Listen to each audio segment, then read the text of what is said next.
अस्सलामु अलैकुम वरहमतुल्लाहि वबरकातुहू। बुलूगुल मराम में हम इजराह का तरीक़ा बयान कर रहे थे। आज हम इजराह के तरीक़े में दूसरी किस्त बयान करना चाहते हैं।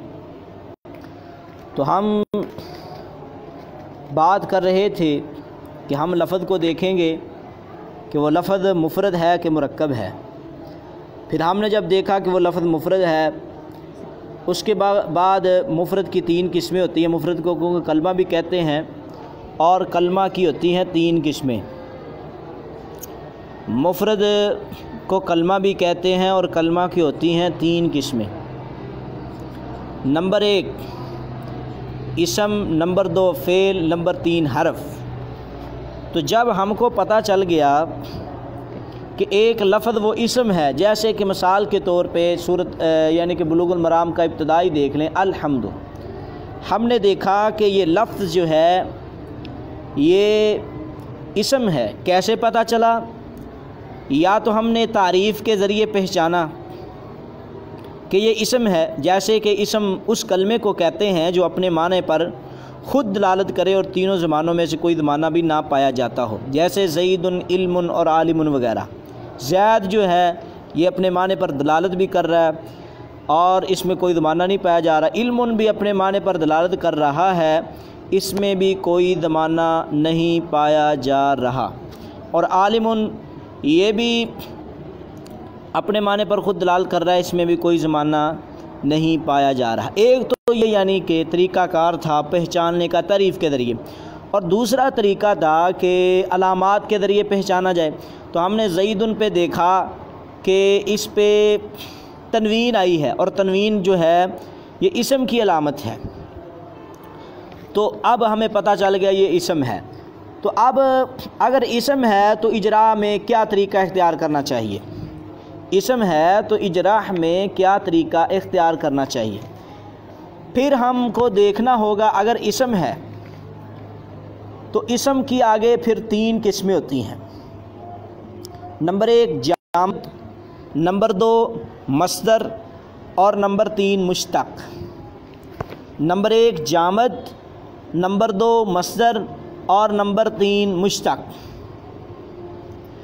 यानी कि या तो वो जामिद है या वो फिर मस्दर है या फिर मुश्तक है। इसम जामद और मस्दर और मुश्तक को पहचानने के दो तरीक़े बयान किए जाते हैं। नंबर एक, लफ्ज़ से पहचाना जाए, लफ्ज़ के ज़रिए से। नंबर एक, लफ्ज़ के ज़रिए से पहचाना जाए, यानी कि इसका मतलब ये है कि लफ्ज़ को देखा जाए, आया वो किसी दूसरे लफ्ज़ से निकला हुआ है या नहीं, या इससे कोई दूसरा लफ्ज़ निकलता है या नहीं। अगर वो किसी दूसरे लफ्ज़ से निकला हुआ है तो वो मुश्तक है। अगर इससे कोई दूसरा लफ्ज़ निकलता हो, इससे निकलता हो, तो ये मस्दर है। अगर ये दोनों ना हो तो जामिद है। यानी कि हम देखेंगे एक लफ्ज़ को, आया कि ये लफ्ज़ किसी से निकला हुआ तो नहीं निकला, इससे तो कोई नहीं निकलता, नहीं निकलता, फिर जामिद। अगर हम देखें कि ये लफ्ज़ जो है किसी से निकला हुआ है, फिर हम उसको मुश्तक कहेंगे। और अगर हम देखें कि ये खुद तो किसी से नहीं निकला लेकिन इससे निकलते हैं, तो इसको मस्दर कहते हैं। एक तो तरीक़ा हुआ ये जामद, मस्दर और मुश्तक को पहचानने का। इसीलिए ये यानी कि जामद और मस्दर और मुश्तक की तीन तारीफ़ें इसीलिए की गई हैं। दो तारीफ़ें हैं, जामद की दो तारीफ़ें हैं, मस्दर की भी दो तारीफ़ें हैं और मुश्तक की भी दो तारीफ़ें की जाती हैं। हमने लफ्ज़ के ज़रिए पहचानना है आया ये जामद है, मस्दर है, मुश्तक है। इसीलिए यानी कि लहदा इसकी तारीफ़ होगी। तो मिसाल के तौर पर जामद की तारीफ़ अगर लफ्ज़ के ज़रिए पहचानना है तो फिर ये होगी, जामद वो इसम है जो ना किसी कलमा से निकला हो ना इससे कोई कलमा निकले। जामद वो इसम है जो ना किसी कलमा से निकला हो और ना इससे कोई लफ्ज़ निकले। जैसे मिसाल है रजुलुन वगैरह, रजुल ना किसी से निकला है ना इससे कोई। और दूसरी, अगर हम लफ्ज़ के लिहाज से देखें मस्दर की तारीफ़, मस्दर वो इसम है जिससे अफ़आल और अस्माए मुश्तक्कात निकले। मस्दर वो इसम है कि जिससे अफ़आल और अस्माए मुश्तक्कात निकलें। मस्दर वो इसम है जिससे अफ़आल और अस्माए मुश्तक्कात निकलें।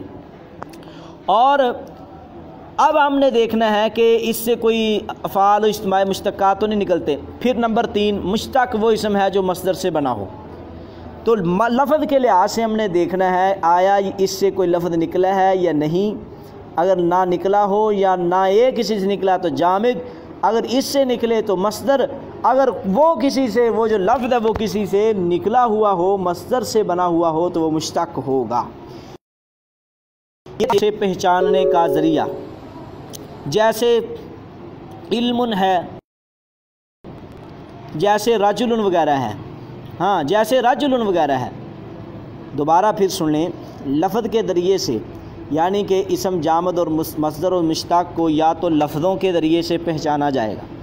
तो इसका मतलब ये है कि लफ्ज़ को देखा जाएगा आया वो किसी दूसरे लफ्ज़ से निकला हुआ है या नहीं, या इससे कोई दूसरा लफ्ज़ निकलता है या नहीं। अगर वो किसी दूसरे लफ्ज़ से निकला हुआ हो तो वो मुश्तक होगा। जैसे इसकी मिसाल आलिमुन है, क्योंकि ये इल्मुन से निकला है। अगर वो लफ्ज़ किसी दूसरे लफ्ज़ से निकला हुआ हो तो वो मुश्तक है। जैसे आलिमुन ये इल्मुन से निकला हुआ है तो हम आलिमुन को मुश्तक कहेंगे। अगर इससे कोई दूसरा लफ्ज़ निकलता हो, जैसे इल्मुन, इल्मुन से यानी कि आलिमुन भी और पूरी गर्दानें बनती हैं, तो अब हम इसको कहेंगे मस्दर। और अगर ये दोनों ना हो, यानी कि ना तो इससे कोई निकले और ना ये किसी से निकला हो, तो वो जामद होता है। जैसे उसकी मिसाल रजुलन है। रजुलन ना तो वो खुद किसी से निकला है, ना इससे कोई लफ्ज़ निकलता है। अब दूसरा माना है जामद मस्दर मुश्तक को पहचानने का माना के ज़रिए। जामद मस्दर मुश्तक को पहचानने का दूसरा ज़रिया है कि माना के ज़रिए हम पहचान सकते हैं। मिसाल के तौर पर इसका मतलब ये है कि इसके माने को देखा जाए, यानी कि इसम के माने को देखा जाए। अगर वो सिर्फ़ ज़ात पर दलालत करे तो वो जामद है। अगर वो इसम जो सिर्फ़ ज़ात पर दलालत करे, जैसे राजुलन अर्जुन, तो वो क्या होगा? जामद होगा। अब माने पर गौर किया हमने तो वो सिर्फ़ किस पर दलालत कर रहा है? ज़ात पर दलालत कर रहा है, तो वो क्या हुआ? जामद। दूसरी बात ये है, अगर सिफ़त पर दलालत करे तो मस्दर होगा। जैसे इल्मुन, यानी कि रजुलन, तो रजुल एक ज़ात है, दलालत पर दलालत कर। अब सिफ़त पर दलालत करे तो मस्दर होगा। जैसे इल्म जो है सिफ़त है, ये इल्म जो है इसका माना देखा तो ये सिफ़त है, एक किसी न किसी की सिफ़त होगी इल्म जानना, तो ये क्या हुआ? मस्दर। अगर वो ज़ात और सिफ़त दोनों पर दलालत करे, वो लफ्ज़ जो है ज़ात पर भी दलालत कर रहा है, सिफ़त पर भी दलालत कर रहा है, तो फिर मुश्तक हो गया। जैसे आलिम लफ्ज़ है, आलिम होना एक ज़ात पर भी दलालत कर रहा है, और आलिम किसी को कहना, उसकी सिफ़त भी साथ ही बयान हो रही है, क्योंकि वो आदमी अकेला ही नहीं है बल्कि उसके साथ उसकी सिफ़त इल्म को जानना भी है, तो फिर वो जामद होगा। तो ये आज के हमारे दूसरे सबक का सिर्फ़ इतना ही सबक है कि हम ये पहचानेंगे और ये जानेंगे आया कि वो इसम है, और इसम की 3 किस्में जामद, मस्दर और मुश्तक को पहचानने के 2 ही ज़रिए हैं। पहला ज़रिया लफ्ज़ के ज़रिए, दूसरा ज़रिया माना के ज़रिए। अगली बात इंशाअल्लाहुल अज़ीज़ अगले सबक में करेंगे। आज का हमारा सबक इन्हीं बात के साथ ही मुकम्मल होता है। अल्लाह रब्बुल इज़्ज़त हमें बुलुगुल मराम का इजरा जिस तरह नहवी सरफ़ी दूसरे लिहाज से भी हमें सही मानों में इजरा करने की तौफ़ीक अता फ़रमाए। मैं तलबा को आखिर में यही कहना चाहता हूँ, जो हमारे असबाक को सुन रहे हैं वो इन चीज़ों को गौर से सुनकर और अपनी अपनी कापियों में तहरीर फरमाएँ, ताकि शफाई इम्तिहान जो है हम घरों में ले सकें, और फिर इस तरह सालाना इम्तिहान है वो भी हम इंशाअल्लाह इम्तिहान जो है ऑनलाइन ले सकते हैं, और फिर इसकी सनद भी जारी की जाएगी। तो जितने साथी हमारे इस दौरे में शरीक हैं उनसे इल्तिमास है कि वो इस बात को बाकायदा तहरीर किया।